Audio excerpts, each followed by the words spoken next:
Kahit po sa telepono, hindi niyo po nakausap ang inyong kliyente? Paano ko makakausap sa telepono yun? Ginajump nila yung mga telepono namin. Yung nandun sa Villamor Air Base. Lahat po ng mga binanggit nyo, posibleng paglabag ito, mayroon ba kayong gagawing aksyon laban sa PNP? Unang-una, hindi lang paglabag. Alam mo, mas masahol po ito sa diktatorya ng panahon ng kanyang tatay.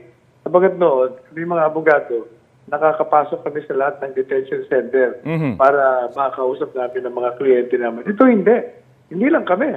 Hindi lang mga abogado. Senador ng Pilipinas, hindi nila pinapasok. Vice Presidente at anak, hindi nila pinapasok. O, ang tawag pa doon. Mas masahol pa sa diktatorya ng kanyang amayan.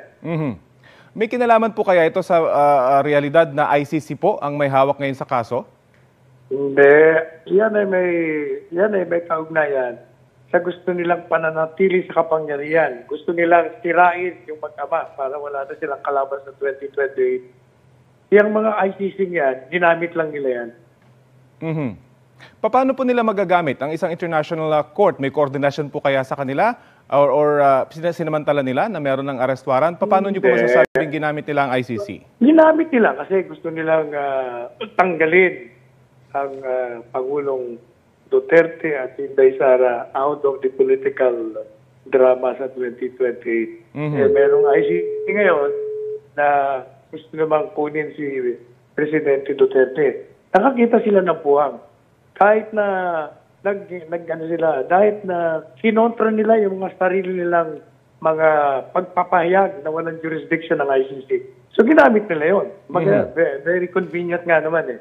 Kaya sasabihin nila, hindi, ang Interpol kasi ang humingi ng request. Yung Interpol, gaya ng sinabi kong paulit-ulit yun ang mandato doon to only facilitate the arrest. Hindi sila nga mag-a-arrest doon. Ang mga pulis ng bansang hihingihan ng taong gusto nilang makuha.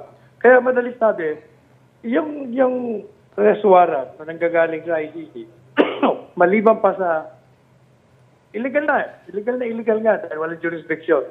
Sinasabi ng iba na yung Interpol ay enforcement agency. That makes it worse. Kung ito'y ahente lamang ng ICC, ay yung principal, walang jurisdiction, lalo na yung ahente. So madali sabi, illegal lahat ang ginawa nila.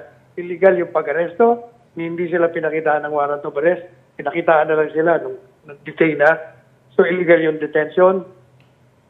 Illegal din yung ginawa, parang effectively kidnapping ang ginawa nila kay Presidente. Labag sa kanyang kalooban, nilabag nila ang kanyang karapatan, isinakay nila sa aeroplano at dinala sa ibang lugar. Iyon ay hubad na paglabag sa ligang batas. Kaya dapat ang managot doon, kung sino man na nagutos, panagutin sa ating bansa.